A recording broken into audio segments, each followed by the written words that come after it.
苏轼贺欧阳少师之士气，大勇若怯，大智如愚。至贵无宣冕而荣，至人不导引而受。真正的勇气并不是鲁莽的匹夫之勇，而是内心的坚定和冷静。真正的智慧并不是炫耀和显摆，而是适度的内敛和深沉。一个人最高级的命数，莫过于在这9个方面做到大智若愚。1. 有才华也要谦卑待人。人情社会有一个潜规则，枪打出头鸟。不论你是君子还是小人，只要你才华显露胜人一筹，就有人会追着你不放，针对你，打压你，算计你。为什么才华横溢的人会被打压呢？首先，才华横溢的人容易洋洋自得，得罪人都不知道。其次，人情社会有着见不得人好的特性。如果你有才华，那我劝你尽量谦卑一点。上善若水，水善利万物而不争，才是长久之道。2. 有钱财也要低调处事。上文谈到，见不得人好是人情社会的特性。有才华，别人会针对你；有财富，别人也会仇视你。近些年仇富的现象愈演愈烈，因为普通人赚不到钱，而有钱人不懂得收敛。那低产跟中产、高产的矛盾就会愈演愈烈。再有钱也不能说给任何人听，如何享受自己心知肚明就好，没必要用自己的好去刺激别人的神经。3. 有地位也要和蔼可亲。只要我们仔细观察，就会发现越是有地位的人越会表现得和蔼可亲，身上没有任何的暴戾之气。一般来说，有地位的人都经历过腥风血雨的洗礼，不可能没有暴戾之气。如果没有表现出来，说明这人有大智若愚的智慧。他们知道高处不胜寒，倘若表现得咄咄逼人、过分暴力，免不了会到处树敌。既然如此，和蔼温柔一点，更受人欢迎。4. 人在江湖要及时分工。在《三国演义》当中，刘备跟孙权说，只要打下西川，就归还一部分荆州领土。孙权答应了。在吞并了西川、汉中之后，镇守荆州的关羽愈发蔑视孙权，还说虎女怎可嫁犬子，激怒了孙权，才导致孙权派吕蒙白衣渡江，被刺蜀汉。这就涉及到一个问题，分工有功劳，不能自己一个人独吞。所谓独食难肥，敢一个人吞了功劳，那别人绝对不会放过你。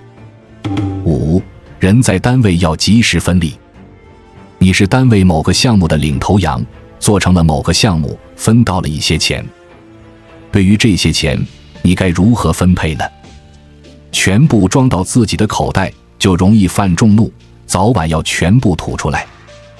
反之，留点给自己，也留点给别人，才是会做人的表现。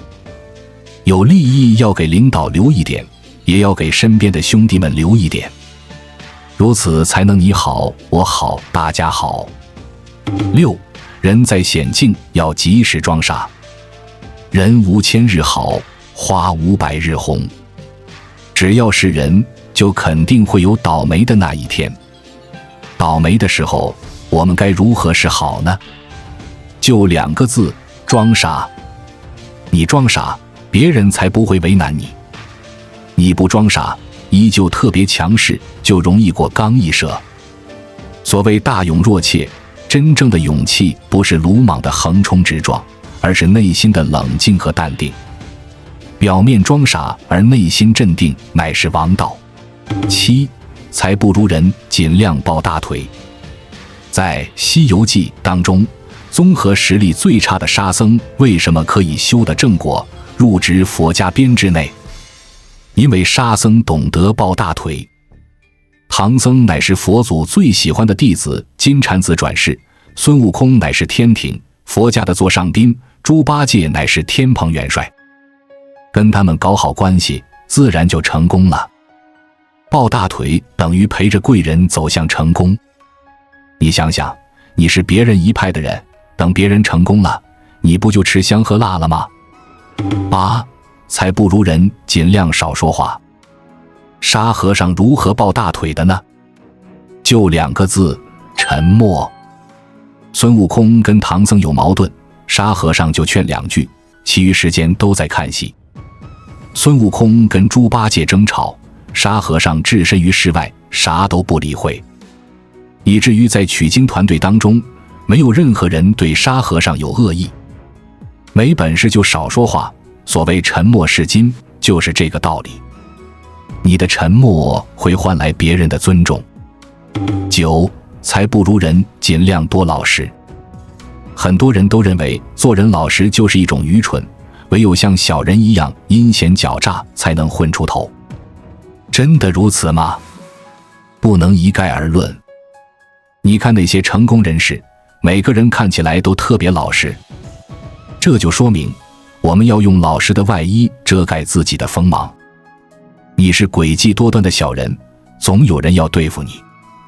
你是表面的老实人，对谁都没威胁，别人就会无视你。如此，在背后你不就有发挥的空间了吗？改命的最好方式，选择这4条出路比什么都重要。所谓人往高处走，水往低处流。只要是人，就希望走得更远，爬得更高，最好坐上一定的位置。这就注定绝大多数人都想突破自身的阶层，改变命运。改命的本质就是突破阶层。农民阶层突破到了城市白领阶层，这是改变命运；工薪阶层突破到了老板阶层，这也是改变命运。不需要说成为人上人，只要阶层有所跃升，就等于改变命运。只是阶层跃升容易吗？说容易也容易，说困难也困难。每一个阶层就像是一个巨大的漩涡，将当事人死死吸着不放。如果无法挣脱所处阶层的漩涡，基本都很难有所突破。改命的最好方式莫过于选择这4条出路，比什么都重要。出路1，拥有最基本的大学学历。现阶段由于内卷加剧，所以就有人吹捧读书无用论，认为大学生也会失业，但寒窗苦读又有什么意义呢？学历可以起到托底的作用，保证一个人具备一定的竞争力。其次，这是高科技的年代，对于普通人的要求会更高，学历可以保证一个人暂时不掉队。以前可能读个小学就能出来赚钱了，如今只有小学学历基本都赚不到钱，只能到工厂流水线干苦力活，一辈子都没有出路。为什么以前不读书还能当老板，而如今不读书只能干苦力活呢？因为时代变了，各行各业都要求当事人具备一定的知识以及学习能力。有学历无法保证大富大贵，但一定可以保证3餐无忧。农村的孩子因为有学历，所以他们可以到大城市打拼，这就是巨大的进步。读书永远都是有用的，行万里路之前必然要读万卷书。出路2，塑造贴近现实的认知。读书既是为了拥有一张学历，还是为了学到一些知识，以此来塑造个人的认知。读过经济学就会大致了解市场的周期以及经济的规律，读过社会学就会明白这个社会运转的逻辑究竟是什么，读过历史学就能搞清楚历朝历代兴衰存亡的真相，读过心理学就能搞清楚人性的心理弱点，知道如何利用人性心理去做事。我一直认为，一个人的认知比暂时拥有多少钱都重要。有认知而暂时没钱，未来迟早会赚到钱；反之，有钱而缺乏认知，未来迟早会败光。这一切正如教父所言，花半秒钟就看透事物本质的人，和花一辈子都看不清事物本质的人，注定是截然不同的命运。缺乏知识认知的人，容易被人忽悠，越活越迷茫。具备知识认知的人才不会被人忽悠，更清楚地看透这个世道人心的真相。出路3，通过知识来进行变现。读书为了什么？功利一点来说，就是为了赚钱。如何才能让自身的获益最大化？就一点，进行知识变现。知识就是我们所学过的东西，变现就是将虚拟的知识转变为现实的钱财。从虚到实的转变就是知识变现的本质。一个人有着极深的学问，如果他的学问无法让他赚到钱，那他就会饿死。所以在搞学问的同时，人们还会接各种工程进行变现。一般的知识变现就是读完书后，年轻人就去公司上班。中等的知识变现就是通过大众传媒来进行滚雪球的资源积累。高级的知识变现渠道都在精英阶层的手上。就拿各路主播来说，为什么他们先打造人设再进行带货？不论是董宇辉还是其他人，本质就是通过互联网来进行知识变现。科技越是发展，变现的渠道越多，可其中的难度越高。收益跟难度终究是并存的。出路4：求安稳，进编制。古时候的读书人寒窗苦读10多年，就是为了考上进士，能够金榜题名，成为天子门生，顺利去做官。做官的思想文化为什么会深入人心？首先，进入到编制内，生活就安稳了，衣食无忧。其次，儒家文化强调的就是修身齐家治国平天下，本质就是去做官。做官就等于拥有了权势。有钱而没有权势，那手中的钱终究会保不住。有权势就肯定会有钱，处境将更加安稳。为什么当代的年轻人都拼命考公考编？因为他们认识到吃私人饭跟吃公家饭差别特别大。前者连养老都无法保障，后者养老金特别高。这就注定千军万马考公，考编过独木桥是无法逆转的趋势。随着行情变得一般，考公考编的人会更多。对于普通人来说，宇宙的尽头或许就是进编制。在我们进一步探索之前，我们有一个激动人心的消息要告诉大家，我们已经开通会员功能了。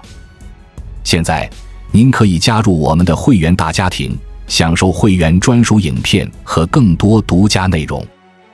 别忘了关注才知道，并点击小铃铛，我们将继续揭示更多关于金钱的真相，祝你迅速实现财务自由。这辈子吃多少苦，有多少福，都是自己修来的。了凡四训有言，命由己造，福自己求，前途命运如何，都是自己造成的。福祸如何，都是自己修来的。一切看似是天意的问题，实际上是自己的问题。相信我们都听过一个词，自求多福。究竟是福气多还是福气少，别人都帮不了我们。自己的德行不够，无法抓住命中的福报，照样只能受苦受难。对此，不少人都疑惑，自己很努力了，为什么还是无法大富大贵呢？大富大贵跟福气无关，只跟个人的欲望有关。欲望滔天，总是想得到更多，免不了会心比天高，命比纸薄。普通人因为妄想大富大贵而命比纸薄，这悲剧不就是自己造成的吗？可以说，人这辈子会吃多少苦，有多少福分，都是自己修来的。2，先来谈谈苦。一谈到苦，我们第一时间会想到人间疾苦。生老病死，这是苦；枯荣成败，这是苦；事与愿违，这是苦；被人算计，这也是苦。正是因为各种客观存在的苦都充斥在我们的生活当中，所以古人感慨，不如意时常八九，可与人言无二三。问题就来了，既然生活存在如此之多的苦，难道说我们的一生就是一场赤裸裸的悲剧吗？并非如此。为什么我们会感觉到苦？就是因为我们的心受到了影响，也变得苦了。正如某位名人所言，人穷不可怕，最可怕的是心穷了。同样的道理，痛苦不可怕，最可怕的是辛苦了。心学大师王阳明强调，人人自有定盘针，万化根源总在心。意思是，人这一生的方位、走向、趋势，其根源都在心中。你的内心春暖花开，哪怕现在狂风暴雨，也依旧春暖花开。你的内心乌云蔽日，哪怕现在艳阳高照，也依旧乌云蔽日。三，再来谈谈福。与苦相对的就是福。正如苏轼所言，回首向来萧瑟处，归去也无风雨也无晴。苏轼站在风雨当中，望着茫茫前路，并没有任何的犹豫、抱怨、迷茫，而只有果决向前的豁达和勇气。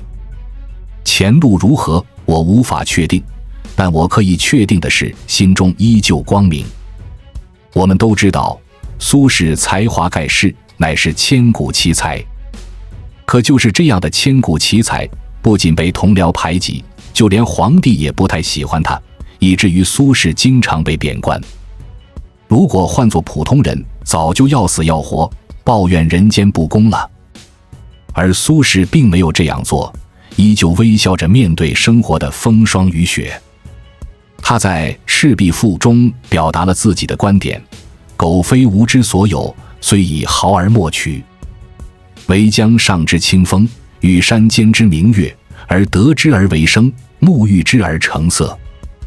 取之无尽，用之不竭，是造物者之无尽藏也，而吾与子之所共适。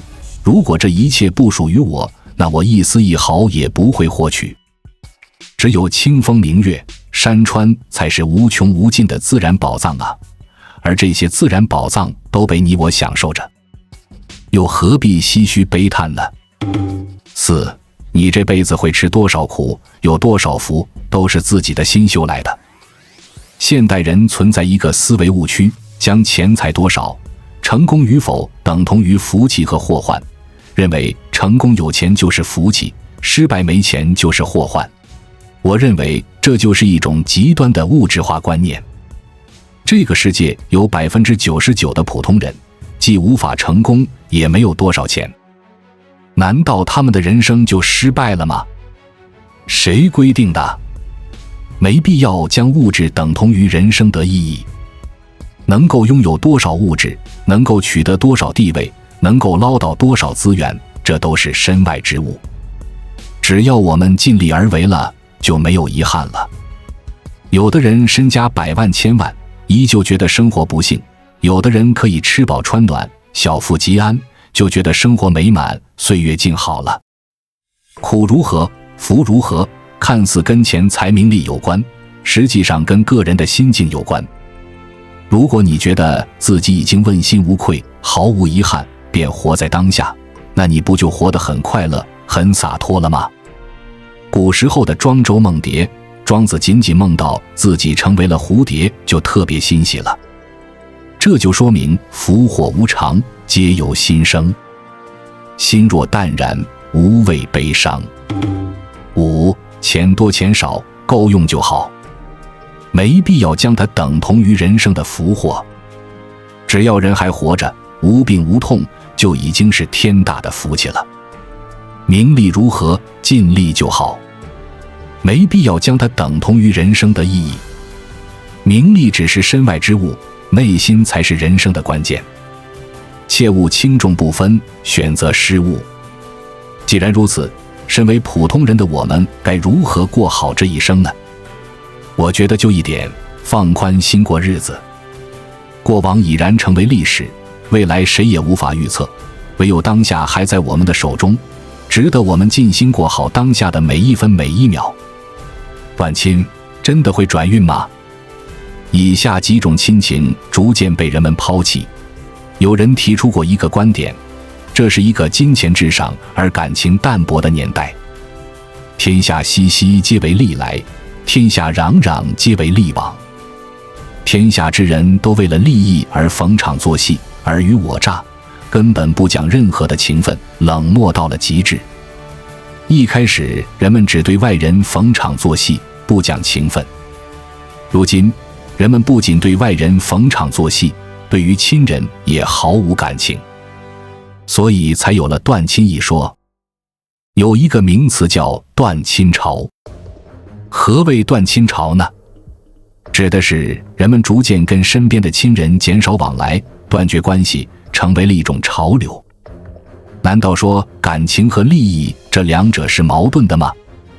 或许还真是矛盾的。所谓人为财死，鸟为食亡，谁在乎过感情呢？断亲大潮加剧，以下几种亲情逐渐被人们抛弃。一、兄弟姐妹之情逐渐被人们抛弃。一谈到兄弟姐妹，就想起这一句话：兄弟不共财，姐妹少往来。兄弟姐妹之间最好不要走得太近，也不要谈及任何的钱财利益，否则就会为了钱财利益而吵起来，翻脸不认人。特别是在父母离开后，兄弟姐妹之间会为了父母的遗产而争个你死我活，谁也不让谁。那血浓于水的亲情又在何方呢？也许这血浓于水的兄弟姐妹之情早就被人抛到九霄云外了。在无数人看来，感情也好，兄弟姐妹也罢，都不如金钱利益来的实在。前段时间看到一个帖子，一个博主感慨自家的兄弟姐妹竟然为了几千块钱而争了起来，就跟陌生人一样，让人心寒。几千块钱尚且能让兄弟姐妹反目成仇，可如果是几万块或者几十万呢？为了钱财而六亲不认就会成为现实。二、家族亲戚之情逐渐被人们抛弃。对于亲戚的描述，网络上有一个说法：熟悉的陌生人。熟悉是因为双方有着一定的血脉关系，陌生是因为双方来往极少，毫无感情的基础。亲戚这个群体自古以来就是两极分化的，有的亲戚特别好心，对身边人热情，而有的亲戚特别势利眼，谁好就攀附谁，谁差就笑话谁。正如《增广贤文》所言：穷在闹市无人问，富在深山有远亲。不信且看杯中酒，杯杯先敬有钱人。人穷，哪怕身处于烦恼的世纪当中，别人也不会认识你。人富，哪怕身处于深山老林当中，别人也会找到你，登门拜访，一起吃饭。别人只会给有钱人敬酒，而不看穷人一眼。亲戚之间的感情为什么会如此现实呢？所有的关系从表面上看是感情关系，实际上却是金钱利益关系。欺软怕硬，拜高踩低，始终是无法改变的人性。这就注定脆弱的亲戚之情会被人们抛弃。三、部分亲子之情逐渐被人们抛弃。网络上有一个说法，以往人们还期望养儿防老，如今却是养老防儿。父母跟孩子要么沦为路人，要么沦为仇人。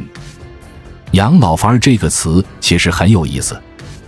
上了年纪的父母为什么会防备子女呢？因为这两代人出现了信任危机。父母不相信子女会为他们养老，子女也不相信父母会为他们好。所以父母会防备子女，子女也会远离父母，让断亲成为了常态。不仅养老，婚姻也是如此。父母干涉子女的婚姻，子女就会跟父母对着干。前者不理解后者，后者不包容前者，就容易火星撞地球。人们都疑惑，父母跟孩子的感情不该是至亲之情吗？为什么这至亲之情也有脆弱甚至破裂的时候呢？父母跟孩子的利益始终是不一致的，观念也存在一定的隔阂。如果无法缓解隔阂的矛盾，那反目成仇就不可避免了。四、部分夫妻之情逐渐被人们抛弃。近2年，男女之间的婚恋矛盾变得愈发尖锐。前些年人们还歌颂爱情，而在今时今日，人们已经对爱情婚姻反感了。谈到婚姻，我们就需要谈谈如今的婚姻矛盾。我觉得主要有这3点。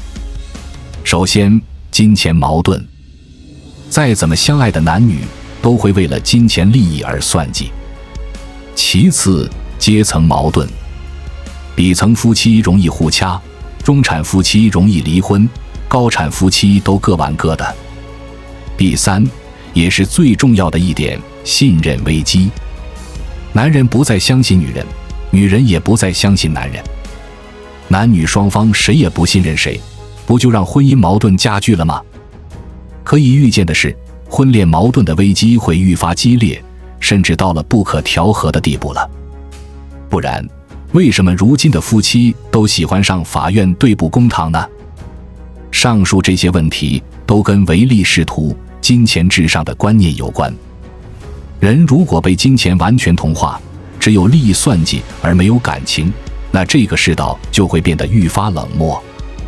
面对这些社会现实，我们需要反思自己的价值观，重新审视人际关系的本质。在追求物质利益的同时，不应忽视情感的价值和重要性。培养健康的人际关系，保持正确的心态，才能在这个复杂的世界中找到真正的幸福和满足。愿你我在这个充满挑战的时代中，始终保持温暖的心，珍惜身边的人，创造真挚的情感连接。关注我，我是才知道，带你解锁更多金钱的真相。